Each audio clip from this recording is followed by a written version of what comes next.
Bismillahirrahmanirrahim. Today we discussed in detail about diencephalon, its epithalamus, hypothalamus and thalamus.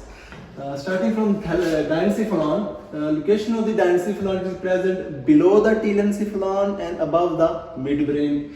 And hypothalamic sulcus, it divides the diencephalon into two parts, anterior part and posterior part. Anterior part is called pars ventralis and posterior part is called pars dorsalis. Pars ventralis, that is anterior part, it contains hypothalamus and subthalamus.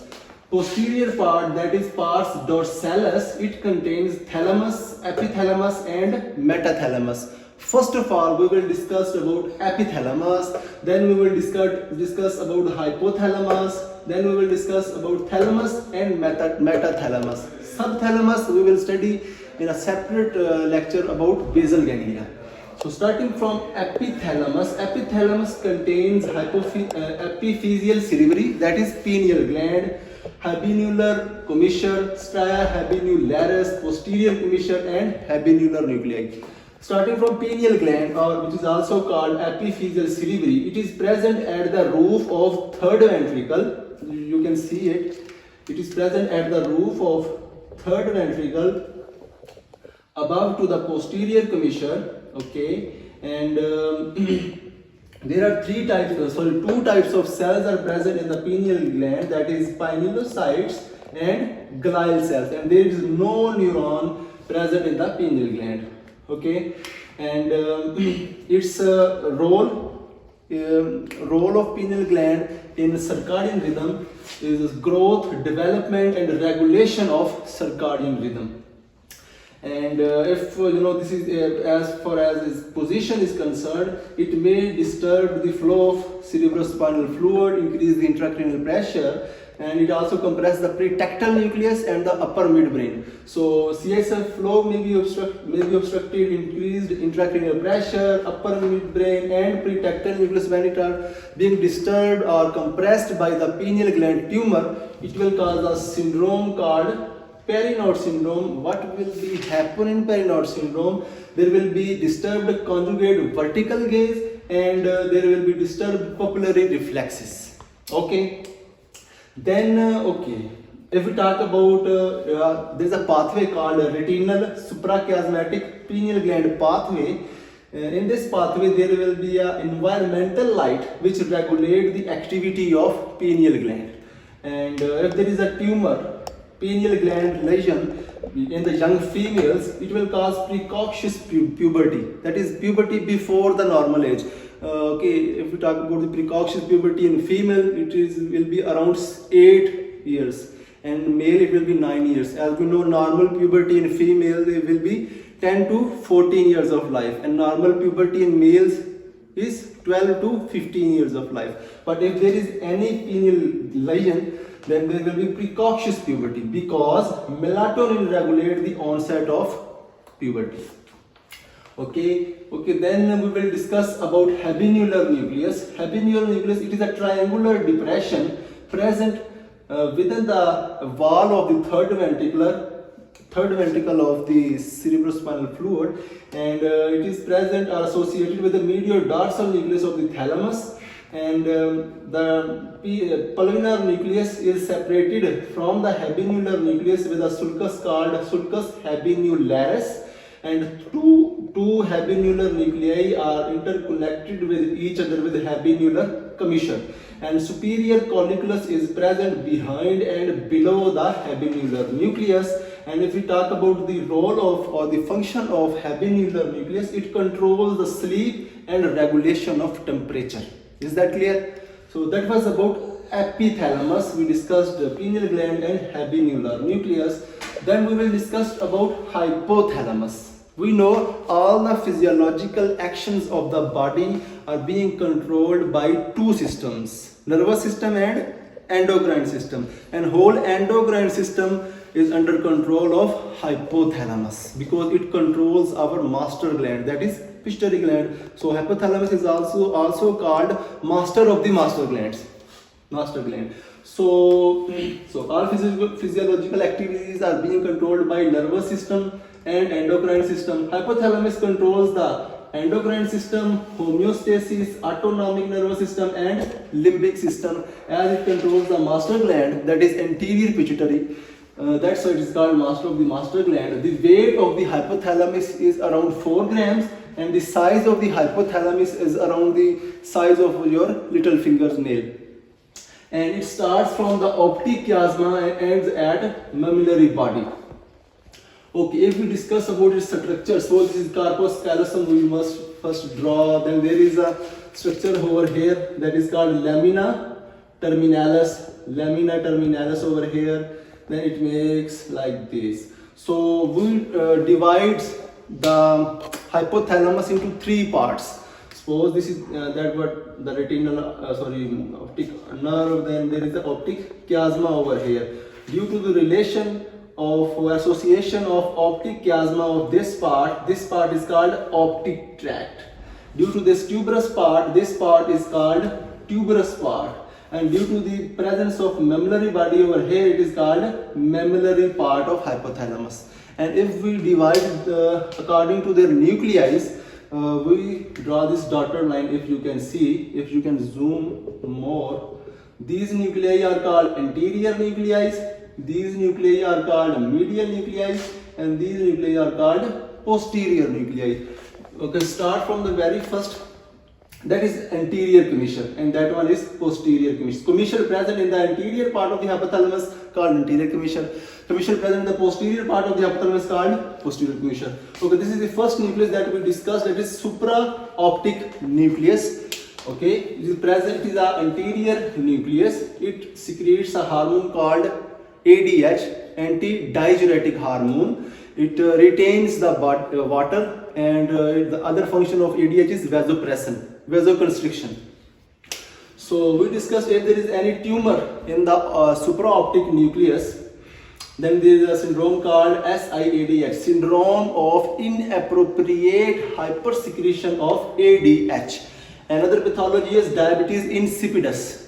We discussed about diabetes mellitus, hyperglycemia, hyperglycemia, polydipsia, polyuria. That will be due to the pathology in the pancreas. Beta cells of pancreas are being disturbed, or the insulin receptors are resistant. That is called diabetes mellitus, and that is diabetes insipidus. There are four types of diabetes insipidus. First of all is central diabetes insipidus, due to damage in the higher centers like hypothalamus. If the supraoptic nucleus is damaged, and that diabetes will be diabetes insipidus, called central diabetes insipidus. Another one is nephrogenic diabetes insipidus.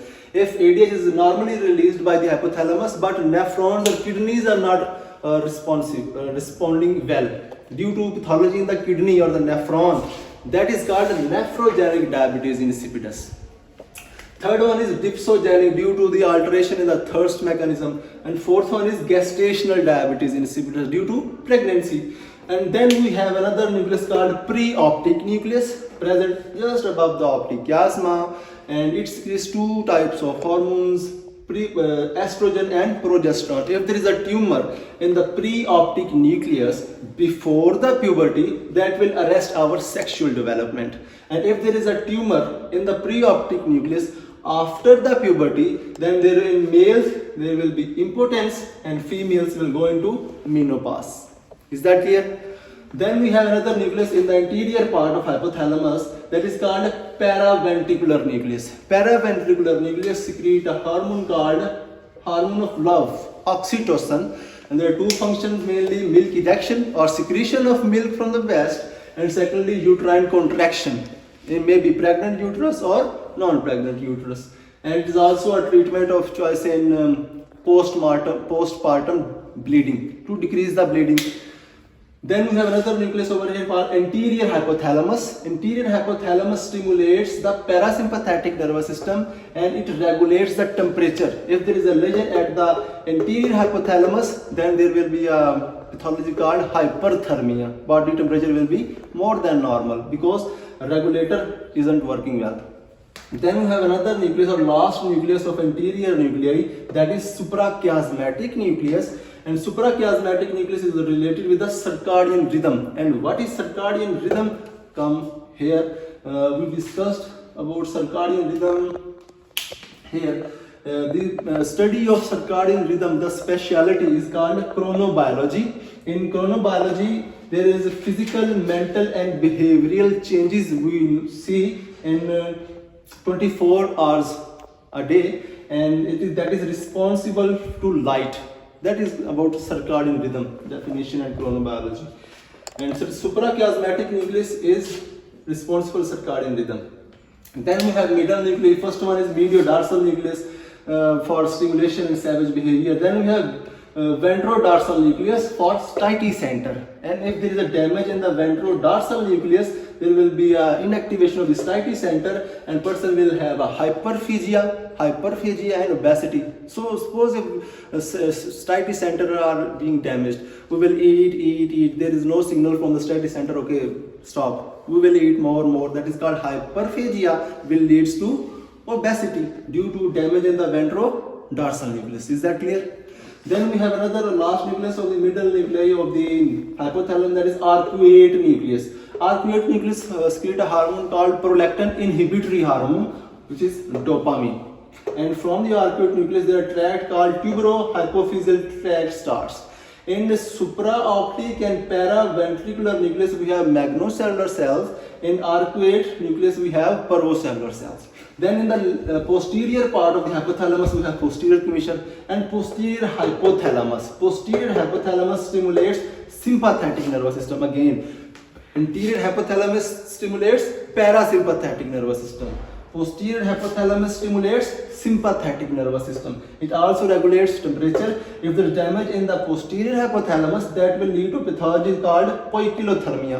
A patient or a inability to regulate body temperature called poikilothermia. Then we have last but not the least lateral nucleus of the hypothalamus, that is the center for hunger, feeding and drinking. If lateral thalamus is being damaged or with a lesion or trauma or tumor or infection, that will lead to aphasia, in like kind of starvation. Person will not eat or drink anything because hunger, feeding or drinking center are being disturbed. So that was about the nuclei that we already discussed.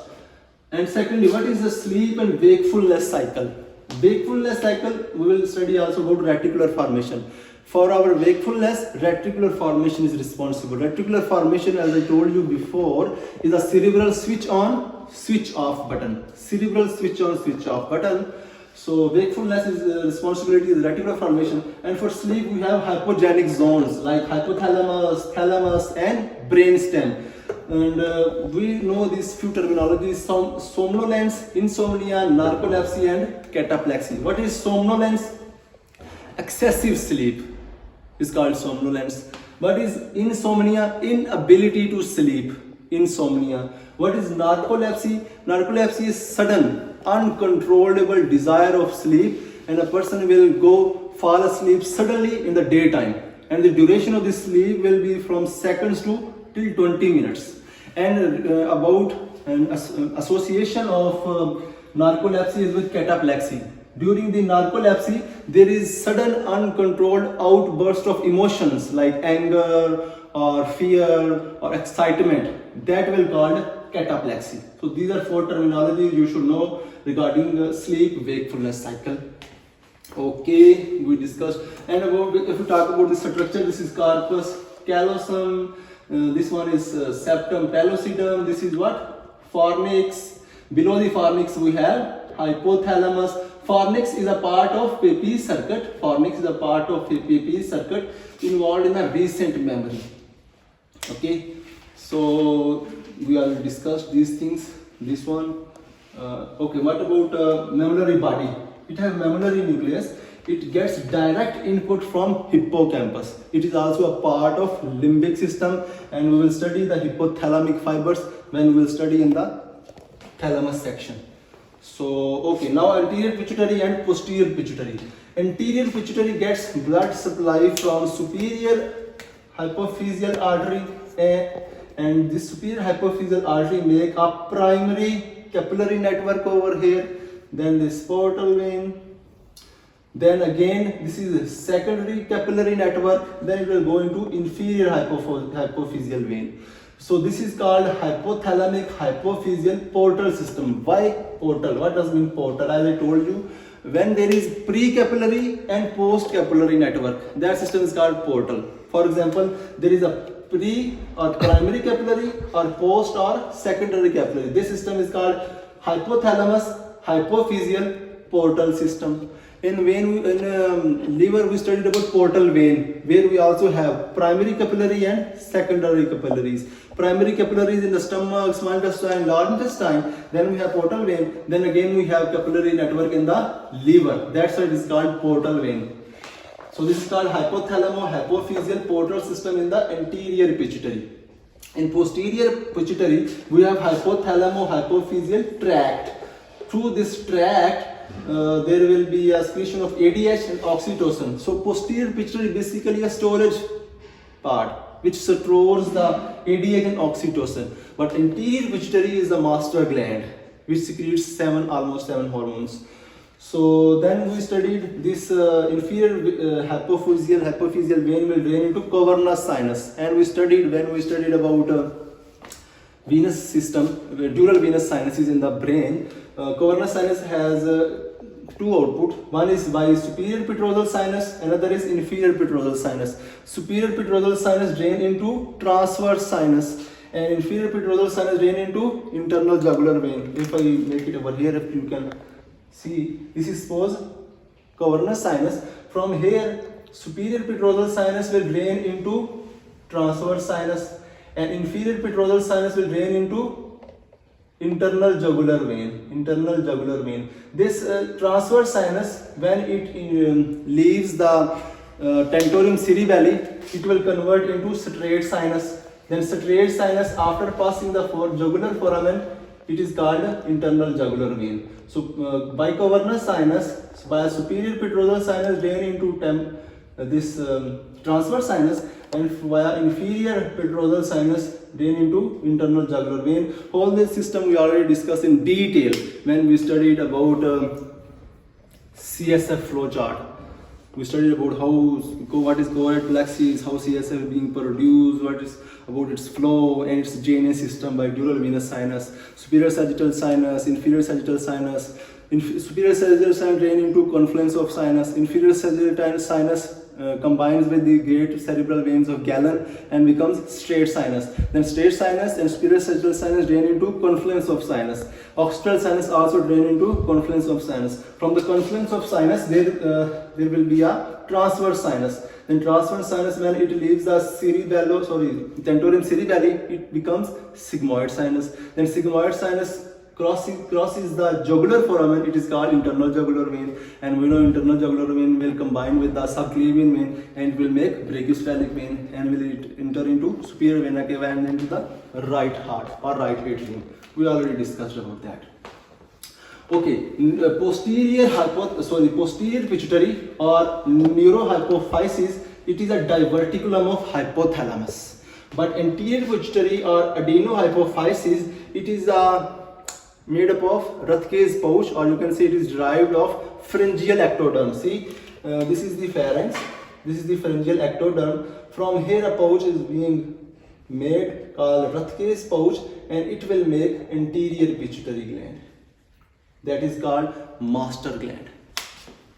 Okay, for hypothalamus we already discussed over here. Now, okay, Kleene-Levin syndrome, a syndrome where medial part of the hypothalamus is being damaged, especially the striatus center is being damaged, in which somnolence is followed by hypophagia. Person will go into a long sleep, excessive sleep, followed by hyperphagia. Person will sleep, then eat, then again sleep, then wake up, then eat more, sleep more and eat more. That is called Kleene-Levin syndrome due to the lesion in the medial hypothalamus at the striatus center. So that was about hypothalamus and its parts, its nuclei. Then comes at the last part, thalamus. Thalamus makes the 80% of the diencephalon, and it is an egg-shaped mass of grey matter, and it's a Greek word names inner chamber. And lateral thalamus is the largest part, that is also called neocortex. So if we talk about its nuclei first, First of all, we talked about anterior nucleus, then there is interlaminar nuclei, then mediodorsal nucleus, then ventroanterior nucleus, ventrolateral nucleus, ventroposterolateral nucleus, ventroposteromedial nucleus, and pulvinar nucleus. Then medial geniculate body and lateral geniculate body, that are metathalamus. So basically we will study input and output. So if we talk about the topography or landmark of the thalamus, anterior part of the thalamus, foramen Monro is present. Posterior part of the thalamus, pulvinar nucleus. Medial part, we know interthalamic lesions. Lateral part of the thalamus, we have internal capsule. Superior part of the thalamus, we have body of the caudate nucleus. So you can see. So this is thalamus. This is internal capsule and this is caudate nucleus. Caudate nucleus is present above the thalamus and below the thalamus. Body of the caudate nucleus and tail of the caudate nucleus. Superiorly, body of the caudate nucleus, and inferior to the thalamus, tail of the caudate nucleus. Okay, now come here. Input of the anterior nucleus of the thalamus. Input is from two sides. First one is cingulate gyrus. Okay, this is corpus callosum, and this thalamus is present below the fornix. As we studied over here, this is the fornix, this is the thalamus. But as we have to enlarge the diagram to understand well, we will make it a large. So this is corpus callosum. Above the corpus callosum, we have cingulate gyrus. So for in anterior nucleus of thalamus, there are two inputs. One input from cingulate gyrus. So red color I use for input and green color I use for output. See, anterior nucleus get input from the cingulate gyrus and mammillary body. You can say mammillothalamic tract. Anterior nucleus gets input from the mammillothalamic tract and cingulate gyrus and gives output to passing through the internal capsule to the cingulate gyrus. If we talk about the input of the interlaminar layer or interlaminar nuclei, it gets again input from the two parts. First part is from the reticular formation. This one is reticular formation. As I told you, reticular formation is a switch on and switch off button of the cerebral cortex. Switch on, switch off button. And it from the reticular formation, fibers will go towards the interlaminar layer, and from the spinothalamic tract, fibers will go into the interlaminar layer. Okay, interlaminar layer is responsible for arousal, our arousal function, arousal. Then from the interlaminar nucleus, motor pathway, motor output will go into the again cingulate gyrus. Then comes to the ventroanterior nucleus. Ventroanterior nucleus and ventrolateral nucleus are called motor relay areas. Their work is related to our motor part. For example, ventroanterior nucleus gets input from the globus pallidus and substantia nigra present in the midbrain. Input into the ventroanterior nucleus. Output of the ventroanterior nucleus towards the area 4, area 6. Brodmann area 4, Brodmann area 6 present in the frontal lobe. That is primary motor area and premotor area. Why motor area? That we already discussed. VA, ventroanterior and ventrolateral are motor relay areas. That is why the output go into the Brodmann area 4 and Brodmann area 6. Then ventrolateral nucleus gets input from again two sides. One from the globus pallidus, ventrolateral, and one from the dentate nucleus of cerebellum. Enters into ventrolateral nucleus. From the ventrolateral nucleus, input will go towards the only primary motor area, that is Brodmann area 4, not to the 6. Ventroanterior gives output to 4 and 6. Ventrolateral gives only to the Brodmann area 4, that is primary motor area. Then ventroposteromedial nucleus. Ventroposteromedial nucleus gets input from face. Sensation of touch, pain, temperature, proprioception, 2-point discrimination, vibration via trigeminal nerve, and sensation of taste via solitary-thalamic fibers. Like from face, from ophthalmic branch, from maxillary branch, from the mandibular branch, sensation of touch, pain, temperature, vibroception, proprioception, vibration, 2-point discrimination will go upward and cross, making a trigeminal lemniscus enter into the ventroposteromedial nucleus. And sensation of taste from the tongue. As we know, anterior 2/3 of the tongue, facial nerve, posterior 1/3 of the tongue, taste sensation, ninth nerve. Posterior most at base of the tongue, taste by vagus nerve. All these fibers will go into the tractus solitarius nucleus. From the tractus solitarius nucleus, fibers will go into the ventropostromedial nucleus, a tract called solitariothalamic tract, or you can see over here, solitariothalamic tract. Solitariothalamic tract and trigeminal lemnisci will enter into ventropostromedial nucleus. From ventropostromedial nucleus, fiber will go output into Brodmann area 312, that is the primary somatosensory cortex present in the postcentral gyrus in the parietal lobe. If you don't know about these parietal lobes and gyri, just go through our lecture about telencephalon. We study in detail about frontal lobes, parietal lobe, occipital lobe, and all these gyri, sulci, and the center of olfaction, taste, vision, hearing. Okay. Now ventropostrolateral nucleus. We discussed all the sensations of the body, either the sensation of touch, pain, temperature, proprioception, 2-point discrimination, vibration.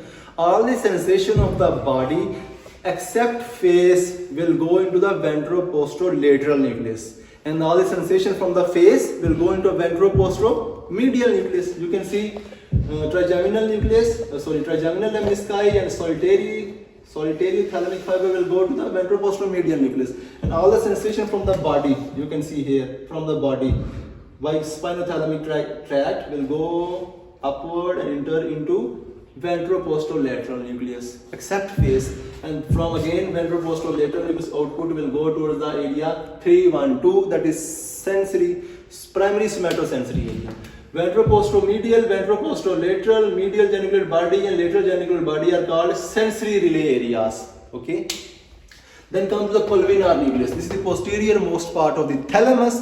Function of the pulvinar nucleus is the integration of auditory and visual input, or interpretation, or integrate auditory and visual input. Okay, if we talk about mediodorsal nucleus, mediodorsal nucleus gets input from the 3 sides and give output to 2 sides.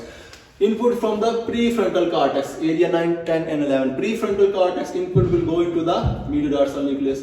Input from the temporal lobe, enter into mediodorsal nucleus. Input from the amygdala, basically amygdaloid complex. Amygdala, you can see the sensation of olfaction is related to amygdala. So amygdaloid complex gives input to the thalamus. So it means that taste, olfaction sensations via amygdaloid complex also having connection with thalamus, because we have a concept that all the sensation of the body go to the thalamus, then to the brain, except sense of smell, olfaction. Only olfaction will go to the brain directly, don't go to thalamus first. But here you can see sensation of smell also have an indirect connection with the thalamus due to amygdaloid complex. So medial dorsal nucleus gets input from amygdala, from temporal lobe, from the prefrontal cortex, and give output to cingulate gyrus and again prefrontal cortex. So that was about the input and output of thalamic nuclei. So if we talk about excess intake of alcohol. Excess intake of alcohol will gives you a deficiency of vitamin called thiamine deficiency, or vitamin B1 thiamine deficiency, and due to deficiency of thiamine it will degenerate 4 parts in the brain. First one is mediodorsal nucleus, mammillary body, vermix of the cerebellum and hippocampus, which are related to the memory. So you can see excess alcohol intake, deficiency of B1 beta thiamine deficiency, which will lead to the mediodorsal nucleus degeneration, mammillary body degeneration, vermis of the cerebellum degeneration and hippocampus degeneration. अगर zoom कर पाए आप तो इनकी जो degeneration से syndrome बनता है, जिसे कहते हैं वर्निकीज-कोर्साकॉफ syndrome, due to excess intake of alcohol leading the deficiency of thiamine vitamin, disturbing the memory and all 4 structures of the brain. So if we talk about thalamic pain syndrome, if all the motor relay areas, ventroanterior and ventrolateral nucleus are disturbed, that is called thalamic pain syndrome. in which patient will feel contralateral burning pain and thalamic pain syndrome will not be relieved by any analgesic. Secondly, we have if there is only ventrolateral nucleus is involved or dorsal column medial lemniscus tract is being involved, then there will be increased pain sensitivity, vibration, sensation loss, and contralateral gait ataxia will be seen in the patients. So that okay, then again. Then metathalamus, medial geniculate body and lateral geniculate body. As we discussed from the optic nerve, from the eyeball, optic nerve, then optic chiasma, then optic tract. All this tract will go all along the lateral geniculate body. L for lateral geniculate body and L for light. So light have a connection with the lateral geniculate body. And from the lateral geniculate body, calcarino cingulate, calcarino, you can say lateral geniculate body na, from geniculocalcarine fibers. Why geniculocalcarine fibers? Why so difficult name? It's starting from the lateral geniculate body to geniculo, going toward the calcarine sulcus, which divides the occipital lobe into superior lingual gyrus, superior cuneate gyrus, and inferior lingual gyrus. So that's why this fiber is called geniculocalcarine fiber, which enters into 17, 18, and 19, which is the center for vision. And then we talked about medial geniculate body from vestibule and cochlea, post cochlea, fibers will go into the inferior colliculus. From inferior colliculus, the fibers will go to the medial geniculate body. M for medial and M for music. So from the hearing, all the systems connection with the medial geniculate body, and via lemniscus called lateral lemniscus. This is called lateral lemniscus. So medial geniculate body have an output towards the area 41, Brodmann area 41, 42. That is the center for audition or hearing, present in the temporal lobe. We already discussed in telencephalon. So that was about metathalamus. So we already discussed about syndromes, thalamitis, this Klein-Levin syndrome, then anterior, posterior, pituitary, then hypothalamus, love hormones, and yes, thank you so much.